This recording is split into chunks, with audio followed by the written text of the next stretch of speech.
Hey, it is Thursday, May the 27th, right? 2021, which means it's time for another edition of Thursday Thoughts with Richard. I'm going to do something a little different today, something I've never done, something that will freak my wife out. I'm going to go live in our Facebook group, record this, and put it out on a podcast. So I'm going to do this a little bit different. There's no takes, there's no going back, there's no changing things. It is live. So hopefully I've got one person watching, that's good. We got at least one on there. Hopefully the audio is working. Can somebody give me a thumbs up if it is? So if you're listening to this on the podcast, there may be some things I say regarding that may be some interaction between the groups. So I apologize for that, but I'll upload this later. So if the audio quality is bad on the Facebook group, you can listen to it on our podcast at Live It Full later. Yes, Justin Big B. I'm doing it live, baby. So what I want to talk about today is hard for me because I don't like being vulnerable. I listen to a lot of people, Sean Whalen, Ryan Stewman, JP Sears, that talk about being your authentic self in person and online. As an influencer, it's important because you don't ever want things to come out about you that are not consistent with the life that you portray online. So one thing Caitlin and I have always talked about is being as authentic as possible while doing everything that we're trying to do and having a podcast and doing YouTube and those kind of things. So I want to share with y'all because I think vulnerability is hard for men in general. And Justin's making me laugh because he wants me to take my shirt off, but it's a G-code shirt, so I'm not going to. Men in general have trouble with vulnerability because I think we see it as weakness. And so I'm going to share some stuff with you today that I don't think I've ever told anybody. Caitlin knows that I've experienced this, but probably nobody else, even some of my business partners or closest friends or mom, because it's something that I've probably thought was a weakness in the past. But the reality is, it is what it is. It's happened. So I'm going to talk to you a little bit about, have you ever had a panic attack? I didn't think I was capable of having one because I've always been, I don't want to use the term alpha, but I've always been the strong guy, the Atlas. I could hold everything on my back, the world, you know what I mean? Like, I didn't let things faze me. I always felt like I was Superman and that I could accomplish anything. And while I still feel like that most days, probably 3 years ago, I had the first real full-blown panic attack. Maybe it was 4 years ago. Caitlin could probably give you the details. And at the time, you have no clue that's what's going on. I mean, I literally probably thought I was having a heart attack because I couldn't breathe. Literally could not get a breath in. Heart's racing. At the time, you just want to flee. You know, you have this flight or fight thing going on in your body. And I wanted to flee. First time in my life that I haven't run to the danger or to chase the lion, as Mark Batterson might say in that book. I didn't know what to do. I had to call Caitlin and say, I need you to come up here. There was a lot going on at the office. We were doing some new carpet. Things happened. The carpet guy showed up a day early and nothing was ready for them, but they were ready to roll. So we had to move desk. It just ended up being a huge mess. My office wasn't running, which stresses me out. And it's the first time in my life that I ever just had to say, Caitlin, I need you to come handle this because I don't know what to do. I mean, I literally was frozen, which if the people that know me know, if one thing that I do, it's usually decisive action. I don't sit on the pot metaphorically too often. I usually make a decision and go with it, right or wrong. You can always move. You can always make changes once you're going down a certain path. But in that situation, I froze. I didn't know what to do. Caitlin came, started directing traffic like the champion that she is. And she got things resolved and figured out what we needed to do. And maybe it wasn't that day. Maybe it wasn't just those things that impacted. Maybe it was a culmination of all the stress in my life. But for the first time in my life, I felt weak. I felt inferior, that I couldn't make a decision and that I felt like I couldn't breathe. And so that was the first time. I mean, I was probably in my 30s, early 30s when that happened. And I think there's a stigma that men have that's a weakness. Panic attacks, I mean, those aren't real until you have one. And since then, I've had a couple creep up. I'm still learning how to deal with them when they do. There are definitely things that you can.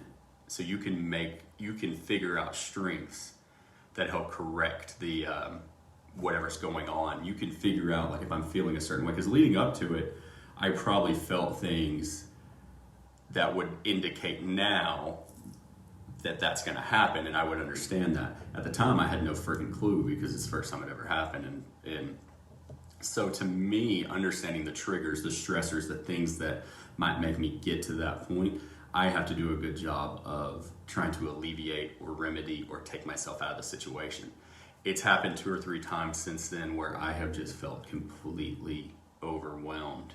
And I wanted to share that with y'all because I think that it's easy to get in an echo chamber or get into a thought process where we share the highlights. We tell you the good that's going on, the businesses that are running, the things that we're doing. And I feel like we do it well 90% of the time. There's probably 10% of the time that it's chaos. But there's been moments, and even recently, where I've had about a full-blown panic attack. And it's not something I've shared with anybody. Caitlin knows, and she understands because she's usually the brunt of me freaking out about it. I wish I could say that I've always handled it well because I definitely haven't. But I'm learning. I'm learning to understand those stressors and the mechanisms that I need to do to help cope with it. It's never the moment that I'm in that necessarily makes it happen. Now, it may be the straw on the camel's back, whatever that is, that pushes me over, but normally it is weeks of something that's eating at me, and then I can't control it once it gets to that point. I mean, you literally I don't know what a heart attack feels like. I hope I never find out what a heart attack feels like, but it's the closest I've ever come to being able to say that's what it feels like, because your chest gets tight, you can't breathe, you damn sure can't make a decision that you need to make. And so as a man who has tried to lead his family, his businesses, his community, man, that's scary, because all of a sudden you think, man, I can't handle this, I'm weak. The reality is it is what it is. I shouldn't feel that way. And I was in counseling a few years ago, and I'll call it life coaching too. It doesn't matter how you should feel, it's how you feel. And so if something's happening to me and I feel that way, it doesn't matter whether I should or shouldn't, that's the reality of it. And so I have to try to look at it that way, that it's not a weakness thing, it's just something that happens to me and I have to deal with it. But for my wife's sanity, I'm gonna have to figure out how to not attack her in that process and put my stress and my anxiety or whatever it is on her in that moment. And that's hard. And so maybe this was the crappiest live video that'll ever happen and live it full of the community. Maybe it'll make a terrible podcast. I just for a moment wanted to be real and show something that really happens in my life, because it happened a couple weeks ago. And apologize to Caitlin, because I'm not sure I ever did, for some of the things I might have said when I was literally freaking out and couldn't manage my normal thought process. It doesn't make you weak. It doesn't make you any less of a person, any less of a leader, because those things happen, anxiety or panic attacks or whatever else they may be.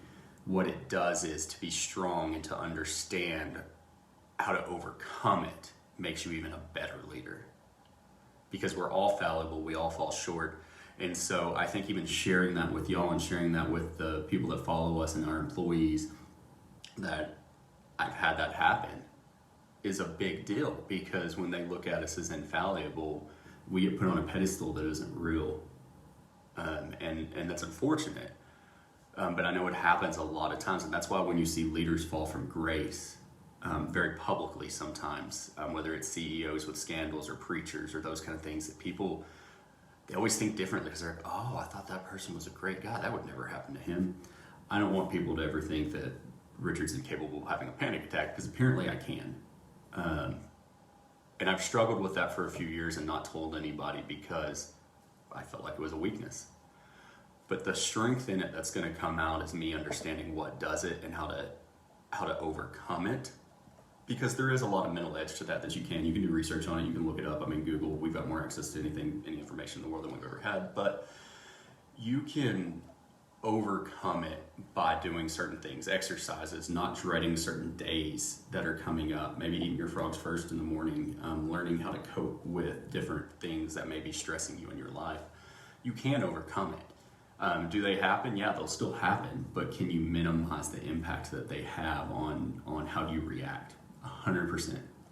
And so I would encourage you, if you have those issues, share them with us, talk about it, because what I want to do is, if there's somebody else out there who's suffering with similar issues and thinks that they're alone, they're definitely not alone.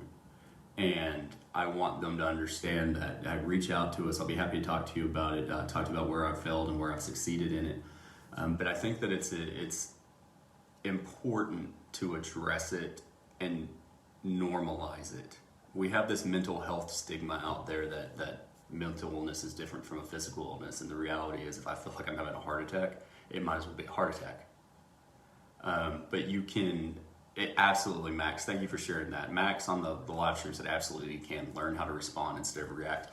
And one thing in my life that I preach a lot of is proactive versus reactive. It is always better to set expectations and be proactive on something than to reactive, because reactionary becomes emotional, whereas proactive, you can remove some of that. Even if it's not good news, even if it's something that's not going to be great, if you understand that it's happening, or you have the expectations that it's going to happen, or that somebody's going to do something, then you can at least prepare for that instead of being reactionary. And I think you're spot on with that. It's learning how to not to react to the stressors, especially when you know they're going to happen. And now I'm learning how to see those things happening where in the past I would have ignored them. I can tell you the other night I was really stressed out, and I was probably close to that point of having just a meltdown on it. And I got home, it was late, I didn't want to, but I knew I needed to. And so I went and worked out for an hour and a half in the garage. For whatever reason, that works for me. It helps me get some of that out. And so you have to figure out what fixes, when you have those stressors coming, how do you fix them? Or how do you not even fix them, but how do you let your body know, your mind know that I can respond to this? Maybe daily meditation, maybe there's a lot of things, but I'm really bad about bottling things up, emotions, stress, all of that, and so it sits in here. And if you can't see this because you're listening to the podcast, I kind of grabbed my chest, but it sits in there, and that's a tough deal to ever. It's hard for me to even acknowledge it now, but I want people to understand that it's normal and you're not alone. And if you have those issues, and if you look up to me and say, hey, I think Richard's a really cool guy and he runs businesses and he does all these things and he has a family, if he can admit that and show that, then I can too. So that's just what I wanted to share with you. If you like what you're hearing, make sure subscribe to our podcast, subscribe to our YouTube. If you're in this group for the live stream, you obviously know us pretty well. If you're not and you're listening to the podcast and you're not in our group, go to our Facebook page, which is at The Real Live It Full, and you can join our group, Live It Full, the community. We'd be happy to have you. I appreciate y'all listening today. Max, Justin, I know y'all were on. Y'all continue to live it full. Have a good day, guys.